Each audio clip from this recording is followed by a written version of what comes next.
பல்லாவரத்தில் பல ஆயிரமாக மாறி மாற்றத்திற்காக கூடியிருக்கிற அனைவருக்கும், அதை வழிநடத்த இருக்கிற அண்ணன் சீமான் அவர்களுக்கும் என்னுடைய அன்பு வணக்கம். வெற்றி பெற்ற கட்சிகளில் இடத்திலே போய் கூட்டம் கூட்டமாக சேர்வதை போய் பார்த்திருக்கிறோம். ஆனால் தோல்வியுற்ற ஒரு கட்சியிடம் தேர்தல் தோல்விக்கு பிறகு, அதுவும் 8 விழுக்காடு 4 விழுக்காடாக குறைந்த பிறகு, எந்த கட்சியை சீரோ கட்சி, பூஜ்ஜியம் கட்சி என்று சொல்றாங்களோ அந்த கட்சியில ஆயிரக்கணக்கான இளைஞர்கள் இணைய முடியுமா? ஏன் இணைகிறாங்க அப்படின்னு ஒரு கேள்வி இருக்கு. இந்த இணைஞ்சவங்க எல்லாருமே மே 5ஆம் தேதி வந்து இணைஞ்சிருந்தா கூட எதுக்கோ இணைகிறாங்கன்னு சொல்லலாம். 2 மாசம் கழிச்சு ஏன் இணையணும்? 2 மாசம் கழிச்சு ஏன் இணைங்கிறதுக்கு கார்த்திக் சொன்னாரு, வெறுத்து வெறுத்து பொறுத்து பொறுத்து போய் ஒரே வழி இருக்கு, இங்க இருக்கிற எல்லா பிரச்சனைக்கும் ஒரே தீர்வு, அது செந்தமிழன் சீமான் என்கிற தீர்வு என்று. எதுக்குங்க அம்மா சொன்னாங்கல்ல, எதுக்குங்க காடு மாநாடு, எதுக்குங்க கடல் மாநாடு, எதுக்குங்க மலை மாநாடு, எதுக்குங்க தண்ணீர் மாநாடுனா, எதுக்கு காடு மாநாடு, எதுக்கு கடல் மாநாடு, எதுக்கு மரங்களின் மாநாடு, எதுக்கு தண்ணீர் மாநாடு என்று கேட்டவன், கிழவரப்பள்ளி அணையில பச்சையா வருது உங்க அண்ணனை வர சொல்லுங்க. கிழவரப்பள்ளியில நொர வருது, உங்க அண்ணனை வர சொல்லுங்க. இப்போ கிழவரப்பள்ளியில நொர வருது, கலவரில் பொருள புற வருது. இப்ப தேர்றல்ல, இதுக்கு தாண்டா மாநாடு போட்டார், தண்ணீர் மாநாடுன்னு.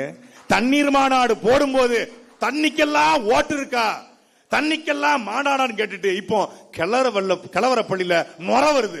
கிழவரப்பள்ளி வாயிலையும் நொர வரும். மாட்டுக்கு எதுக்கு மாநாடு? மாட்டுக்கு ஓட்டு இருக்கான்னு கேட்டா, எங்க மாடு மேய்க்க விட மாட்டோம், மாடு மேய்க்க விட மாட்டாங்க சீமான் சொல்லுங்க.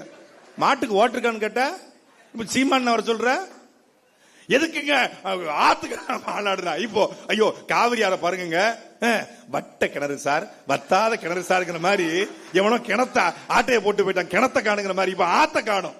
நாளைக்கு ஆடி பெருக்கான் திருச்சியில. ஆடி பெருக்குக்கு அம்மா மண்டபத்துல போய் லட்ச லட்சமா கூடி தாலியை பெருக்கி போட்டு காவிரி ஆத்த கும்பிடுவோங்க. ஆத்துல தண்ணியே இல்லைங்க. இப்ப என்ன செய்யணும்? அக்வா பின்ன கிண்ணிய வச்சு ஆடிய பெருக்குங்க. நீ தானே தண்ணிக்கு மாநாடு போடும்போது கிண்டல் பண்ண. தண்ணிக்கு மாநாடு போடும்போது, தண்ணிக்கு எதுக்கு மாநாடு? மனுஷனுக்கு மாநாடு போட மாட்டாராம், இதுக்கு போட மாட்டாராம், தண்ணிக்கு போடுவாராம் அப்படின்னா. இப்போ தண்ணி இல்ல, அம்மா மண்டபத்துல தண்ணி இல்ல. இப்ப திறந்து விட்டா கூட கடமடை வர்ற வரைக்கும் ஒருத்தன் கேட்கிறான். இப்ப இந்த தண்ணியை திறந்துட்டாங்களே, கபினிலிருந்து மேட்டூர் வரைக்கும் எத்தனை நாள் ஆகும்? 48 மணி நேரம் ஆகும். மேட்டூர்ல இருந்து திருச்சி அம்மா மண்டபத்துக்கு எத்தனை மணி நேரம்? 48 மணி நேரம் ஆகும். ஓ, நான் ரொம்ப சீக்கிரமா வரதுக்கு வாய்ப்பு இருக்கா? வாய்ப்பு இருக்கு. 5 மணி நேரத்துல வரலாம். எதுல வரலாம்? ட்ரெயின்ல வரலாம். ட்ரெயின்ல வந்தா ஒரு 5 மணி நேரத்துல வரலாம் பெங்களூர்ல இருந்து திருச்சிக்கு. மற்றபடி வராது. அப்போ எங்களுக்கு ஆடி பெருக்கு கிடையாது. உங்களுக்கு ஆடி பெருக்கு இல்ல, எங்களுக்கு ஆடியே இல்ல. மதுரைக்காரங்க திருநெல்வேலிக்காரங்களுக்கு காலகாலமா எங்க கள்ளழகர் வெறும் கார்பரேஷன் வாட்டர்ல குளிச்சிட்டு இருக்காப்ல. அங்க கள்ளழகர் குளிக்கிற திருவிழா மட்டும் இல்லன்னா, அவன் வைகை ஆத்த தியானந்தியா ஆனந்தம் டெக்ஸ்டைலுக்கு பட்டா போட்டு வித்துருப்பான். அவன் ஏற்கனவே பார்க்கிங்க போட்டான், முடிச்சிட்டான். தாமரைப்பரணி 70 விழுக்காடு செத்துருச்சு, குளிக்க முடியல. இப்போ தாமரைப்பரணியில பாத்தீங்கன்னா 15 லட்சம் டன் துணி இருக்கு. தாமரைப்பரணிக்கு துணி இருக்கு. இதனால சீர்கேடு ஏற்பட்டுச்சு. இந்த தண்ணிக்கு மாநாடு போடும்போது கிண்டல் பண்ண மூஞ்சி இங்க வா. ஒரு மனுஷன் உலகத்திலேயே இன்னைக்கு உலகம் எல் நினோ என்கிற பருவமழை மாற்றத்தால ஒவ்வொரு நாடுகளும் அகதிகளாக மாறிக்கிட்டு இருக்கான். அதை ஒரு சாதாரண நிலப்பரப்புல, தமிழ்நாடு நிலப்பரப்புல ஒருத்தன் இயக்கம் ஆரம்பித்து அதை அமைப்பாய் மாற்றி, அதை கட்சியாய் மாற்றி, அந்த கட்சியை அங்கீகரிக்கப்பட்ட கட்சியாய் மாற்றி, அந்த கட்சியில் இருந்து கொண்ட தலைவனாக உலகத்தின் பேரவலத்தை இந்த மூளையை சொன்னா எவனும் கேட்கல. இதே எங்க அண்ணன் கொஞ்சம் படிச்சு நாசால விஞ்ஞானி போய் சொல்லியிருந்தா, ஓ சீமான் இஸ் தி பிகெஸ்ட் அப்படின்னு இருப்பான். வாவ் வாட் எ ஸ்காலரியா, பேர் அறிஞரியா அப்படின்னு இருப்பான். கொஞ்சம் பிகாம் படிச்சதுக்கு இன்னும் கொஞ்சம் திருச்சி ஐஐடியில், சென்னை ஐஐடியில் படிச்ச எங்க அண்ணன் பேர் இருந்தா, நான் எல்லாரும் சீமான் போட்டோ தான் வச்சிருப்பான் செல்போன்ல. எவ்வளவு பெரிய பேர் அறிஞன்டா அப்படின்னு. உள்ளூர்ல மாட்டிக்கிட்ட உடனே மதிப்பு இல்லாம போயிடுச்சு. எப்பவுமே நமக்கு பக்கத்தில் இருக்கிறதை விட எங்க அண்ணா அழகா சொல்லுவாங்க, தன்னுடைய இணையை நேசிக்க முடியாதவன் உலகத்தில் வேறு எவனையும் நேசிக்க தகுதியற்றவன். உங்க பக்கத்தில் இருக்கிற ஒரு தலைவனை புரிந்து கொள்ள முடியாத ஒரு தருதல கூட்டம், தற்குறி கூட்டம். எவன் எவனையோ நம்பி வாக்கு. இப்போ சொந்த கட்சிக்கார பெண்ணை பாலியல் வன்கொடுமை செய்யறான். ஒரு மாவட்ட செயலர் ராணிப்பேட்டையில கைது பண்ண வாக்கும் இல்ல, துப்பும் இல்ல. கேட்டா பெண்களுக்கு எதிராக குற்றம் நிகழ்ந்தால் நோ காம்ப்ரமைஸ். படத்துல குட் டச் பேட் டச் படத்துல பேசுவாரு. நிஜத்துல பண்ணா கம்முன்னு இருப்பாப்ல, வாயை மூடிக்கிட்டு. விவசாயிகளுடைய விவசாயம் தான் எனக்கு தெரியாது, ஆனா விவசாயிகளுடைய வழி தெரியும். எங்களுக்கும் எல்லாம் தெரியும். நிறைய பேர் கேட்கறாங்க, நம்ம தொடர்ச்சியா போட்டு அடிச்ச உடனே நம்மளுக்கும் எல்லாம் கேட்கறாங்க, என்ன அணைக்கு உள்ள புகுந்து அந்த அணையை திறக்கிற ரிமோட்லி ஆபரேட்டிவ் வெஹிக்கிள்ங்கிற அந்த சிஸ்டத்தை நான் தெரிஞ்சு வச்சிருக்கேன். இப்ப நேரா கபினி அணைக்கு போய் அந்த ஆர்ஓவி டெக்னாலஜில உள்ள வந்து திறக்க வேண்டியதானே. இப்ப தண்ணி வந்த உடனே இவர் கடவுள் பிள்ளையாம். ஏன் இவர் போகாமலே தண்ணி வந்துருச்சான். அங்க மழை பெஞ்சதுனால தண்ணி வந்துருச்சு. அங்க மழை பெய்ய வச்ச கடவுள் புள்ள. ஏன் தமிழ்நாட்டில் பெய்ய வைக்கல கடவுள் புள்ள? அவர் கடவுள் புள்ள இல்ல, சந்திரசேகர் புள்ள, அவ்வளவுதான். கொஞ்சம் இங்க பெய்ய வைங்கல, திருநெல்வேலி, தூத்துக்குடி, சென்னை இங்கெல்லாம் பெய்ய வைக்க வேண்டியது கடவுள் புள்ள. திறந்து அங்க இயற்கையில கேரளாவிலையும் கர்நாடகாவிலையும் மழை பொழிச்சதுனால தண்ணி வருது, அவ்வளவுதான். அது எத்தனை நாளைக்கு வரும் தெரியாது. இதை பேசுவதற்கு துணிவு தெம்பு திராணி இருக்கிறதா? கிடையாது.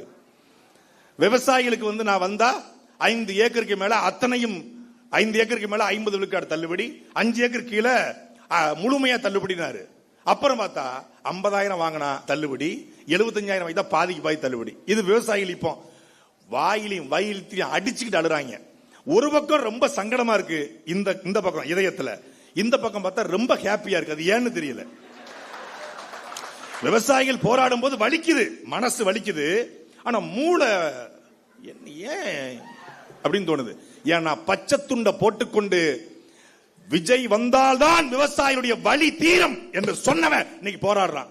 15 வருஷம் ஒருத்தர் எந்த விதமான எதிர்பார்ப்பும் இல்லாம அன்எக்ஸ்பெக்டட் அன்கண்டிஷனல் லவ் அப்படி ஒருத்தர் காட்டினாரு. Unconditional love. நீ எப்படியே இருந்துக்கோ, வேண்டாம், நீயா இருந்துக்கோ, நானா இருந்துக்கிறேன்னு ஒரு லவ்.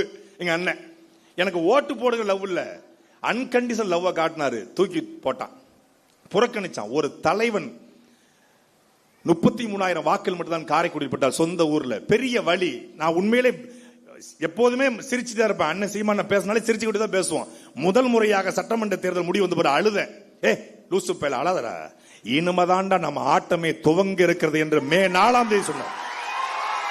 மே 4ஆம் தேதி சரியா ஒரு 12:30 மணி என்ன அறியாம அழுதுட்டேன். பாக்கி அண்ணன்ட்டையும் அழுத, அண்ணன்ட்டையும் அழுத. அப்ப சொன்னாரு, நம்ம ஆட்டம் இனிமேதான் இருக்கு, இனிமேதான் நம்ம வேலை பார்க்கணும். இந்த மக்களுக்கு உண்மையான தலைமை என்றால் யார் என்பது இனிமேதான் காட்ட வேண்டிய தேவை இருக்கிறது. நீ தைரியமா இரு அப்படின்னாரு. ஐயா மாமா சொன்னாங்கல்ல, சண்டையும் போடுவான் கருத்தாவும் பேசுவான்னு. கையிலையும் சண்டை போடுவான், கருத்தா பேசுவான். இதை என் தாத்தா முத்துராமலிங்க தேவர் சொல்றாரு. Head can think, shoulder can fight. Head and shoulder combined rule. புஜபல பராக்கிரம் உள்ளவனால் சண்டை செய்ய முடியும், அறிவாளியால் சிந்திக்க முடியும். இந்த ரெண்டும் இருப்பனால் மட்டுமே ஆட்சி அதிகாரம் செய்ய முடியும். தமிழ்நாட்டில் அப்படி ஒரு தலைவனை சொல்லுங்க. அறிவாளியாகவும் வீரனாகவும் இருக்கிற ஒரு தலைவன் தமிழ்நாட்டில் அதிமுக இருக்காங்களா? திமுக, காங்கிரஸ்ல, பிஜேபியில, தாவேக்கால ஒருத்தன் கூட இல்ல. அறிவாளியாகவும் வீரனாகவும் இருக்கிற ஒரே தலைவன் நம் அண்ணன் செந்தமிழன் சீமான் மட்டும்தான். காலம் கொஞ்சம் நம்மளை தள்ளி விட்டுருக்கு, அவ்வளவுதான். ஆனால் அண்ணன் சீமான் சொல்வது போல நம் வெற்றியை தடுத்திருக்கிறான், ஆனால் நம் வெற்றியை தள்ளி போட்டிருக்கான். தடுக்க முடியும் எவனாலும், எந்த கொம்பனாலும் நாம் தமிழர் கட்சியின் வெற்றியை, அண்ணன் சீமான் வெற்றியை தடுக்க முடியாது. தள்ளி வச்சிருக்கிறோம், அவ்வளவுதான். 2031 களத்தை நீங்க யோசிச்சு பாருங்க. 2 மாசம் ஆட்சிக்கே அம்புட்டு பேரும் வாயிலையும் வைத்தியம் அடிச்சுக்கிட்டு கதறிக்கிட்டு இருக்கான். ஓட்டு போட்ட பல பேரு கோழி குன்னி உட்கார்ந்துச்சுமாங்க. அப்படி தமிழ்நாடு குன்னி உட்கார்ந்துருக்கு. மெல்லவும் முடியல, சொல்லவும் முடியல அப்படிங்கிற மாதிரி ஐயா வைரமுத்து சொல்லுவாங்க. வயிற்றுக்கும் தொண்டைக்கும் நடுவே உருவம் இல்லாத உருண்டை உருண்டு கொண்டிருந்தது பாரு. அது மாதிரி தமிழ்நாட்டில் பல பேருக்கு உருவம் இல்லாத உருண்டை உருண்டு கொண்டிருக்கிறது. இது வரைக்கும் வருது சொல்ல முடியல. அப்படிங்கிற மாதிரி நெருக்கடியான நிலையில தமிழ்நாட்டை கொண்டு வச்சிருக்கான். அந்த நெருக்கடியை போக்குற ஒரு இயக்கம், ஒரு கட்சி, ஒரு பேர் இயக்கம், அது நாம் தமிழர் கட்சி.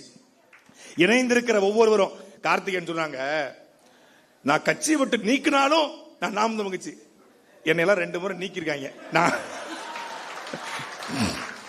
நீங்க நீக்கினா தான் நாம் தமிழர். நாங்கெல்லாம் ஏற்கனவே நீக்கியும் நாம் தமிழர்.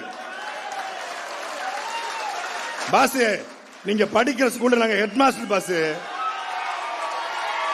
நீங்க எல்கேஜி, நாங்க பிஹெச். 2 முறை சாட்டை துறைமுருகன் கட்சிக்கு சம்பந்தம் இல்ல, 2 முறை சாட்டைக்கும் கட்சிக்கு சம்பந்தம் இல்ல. ஆனாலும் ஐ லவ் சீமான்.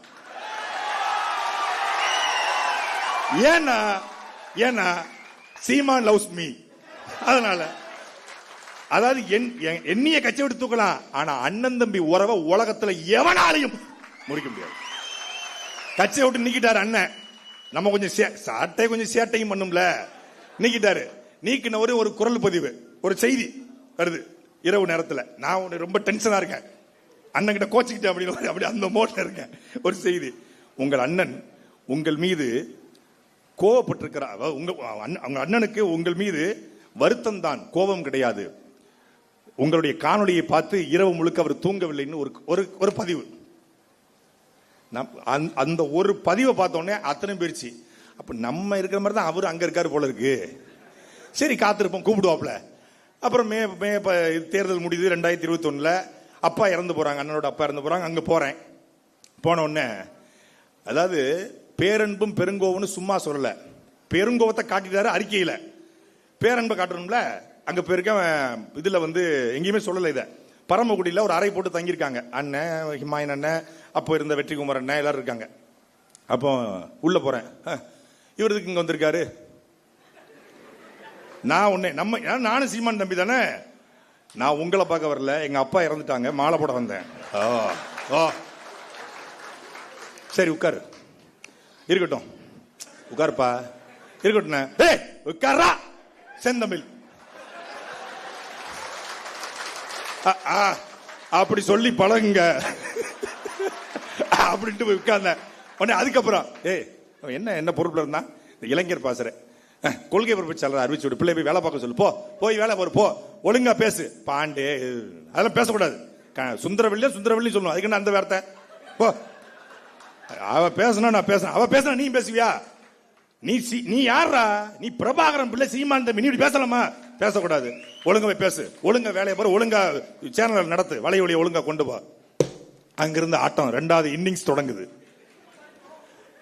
பெருங்கோவத்தை பார்த்தவர்கள் பேரன்பை பார்க்கணும்னா நீங்க நீக்கப்பட்டு காத்திருக்கணும். இந்த கட்சியோட தகுதியே ஒரு 2 முறை சிறைக்கு போயிருக்கணும். 2 முறை சிறைக்கு போயிருக்கணும், ஒரு முறையாவது கட்சியிலிருந்து நீக்கப்பட்டிருக்கணும். அதான் தகுதி. நீக்கப்பட்ட உடனே என்னையவே நீக்கிடுவீங்களா? நாங்க யார் தெரியுமா? நான் கட்சிக்காக உழைச்சிருக்கேன், நான் இல்லைன்னா கட்சியே இல்ல அப்படின்னா முடிஞ்சு கதை. ஓஹோ, அப்ப இந்த பையன் நீக்கினாலே இவ்வளவு சேட்டை பண்ணானே, நீக்காம எவ்வளவு சேட்டை பண்ணிருப்பான். அவன் சொன்னது பூரா உண்மையாயிருது. இப்ப நம்ம வீட்டுல மனைவி நம்ம மேல கோச்சுக்கிறா, எதுக்கோன்னு கோச்சுக்கிறா, பொய்யா நினைச்சு கோச்சுக்கிறான்னு வச்சுக்கோங்க. இப்போ நம்ம உண்மையானவன் நிரூபிக்க நம்ம அவளோட வாழ்ந்து காட்டணும். நம்ம அவளை விலகிட்டோம்னா அவள் வைத்த குற்றச்சாட்டு எல்லாம் உண்மையாயிரும். ஏதோ ஒரு காரணத்துக்காக கட்சி நம்மளை நீக்குது அப்படின்னா, நான் உண்மையானவன, நான் உன் தம்பின, உன்னை விட்டா எனக்கு வேற அரசியல் என்ன, நான் அரசியலை பார்த்து நாம் தமிழ் கட்சி வரலன்னு, நாம் தமிழ் கட்சியை பார்த்து தானே அரசியலுக்கே வந்தேன் என்று காட்ட நாம நிக்கணும். கட்சியில் இருக்கும் போது 10 மடங்கு வேலை பார்த்தோமா, அண்ணன் சீமான் கோவப்பட்டா நான் 20 மடங்கு 2 நாள் திடீர்னு பேச மாட்டாப்ல, அப்பதான் நான் பரபரப்பா வேலை பார்ப்பேன். எப்படி இவரை கவர் பண்ணலாம், இந்த வீடியோவை போட்டா இவர் எப்படி லைன்ல வருவார், போடுறா வீடியோவை, அப்ப பாருங்க நல்லா பேசுவேன். அன்பான தமிழக முதல்வர் அவர்களே அப்படின்னு மரியாதையா பேசுவேன். இது சிறப்பா வந்திருக்கு, இப்படி கொண்டு போங்க. இப்ப வந்தீங்கல்ல லைன்ல, இதெல்லாம் அண்ணனை கரெக்ட் பண்ற மெத்தடு. நல்லா வேலை பார்த்தா, நீ நல்லா பேசுனா, ஒழுக்கமா நடந்துக்கிட்டா, ஒழுக்கமா பதிவு போட்டா, ஒழுக்கமா வீடியோ போட்டா, ஒழுக்கமா ரீல்ஸ் போட்டா, அண்ணன் தேடி நீ போண்டா, உன்னை தேடி அண்ணன் வருவாரு. அவ்வளவுதான், சிம்பிள். அவரை கரெக்ட், சீமானை கரெக்ட் பண்ணுவது எப்படின்னு ஒரு புத்தகம் போடலான்னு இருக்கேன். ஆத்தர் என் பேரை போட்டு நல்ல வியாபாரம் ஆகும். ஏன்னா நான் தான் ரொம்ப அடி வாங்கியிருக்கேன். நீங்க முகம் சிகப்பா இருக்கீங்க, மண்டை முழுக்க புண்ணா இருக்கும், நிறைய அடி வாங்கியிருக்கோம். அதனால உற்சாகமாக விளை வைப்போம். இந்த காலகட்டம் நமக்கான காலகட்டம். கிட்டத்தட்ட 50,000க்கும் மேற்பட்ட மாவீரர்கள் உயிரிழந்திருக்காங்க. 1.5 லட்சம் தமிழர்கள் உயிரிழந்திருக்காங்க. எதுக்காக? இந்த கனவுக்காக. தமிழ் தேசியம் என்கிற கனவு வெல்ல வேண்டும், தமிழர் நிலத்தை தமிழாய்ந்த ஒரு தமிழ் மகன் ஆள வேண்டும் என்கிற உயர்ந்த கனவுக்காக எத்தனாயிரம் பேர் இறந்திருக்காங்க. அந்த கனவுகளை தூக்கிக் கொண்டு நமக்கு இருக்கிற எல்லா சிக்கலுக்குமான ஒரே தீர்வு நாம் தமிழர் மட்டும்தான் என்பதை உணர்ந்து வந்திருக்கிற உங்கள் ஒவ்வொருவருக்கும் என்னுடைய அன்பும் அரவணைப்பும் நன்றியும் வாழ்த்துக்களும். மீண்டும் ஒரு களத்தில் சந்திப்போம். நாம் தமிழர், தமிழ்தாய் வாழ்க, தலைவர் பிரபாகரன் வாழ்க.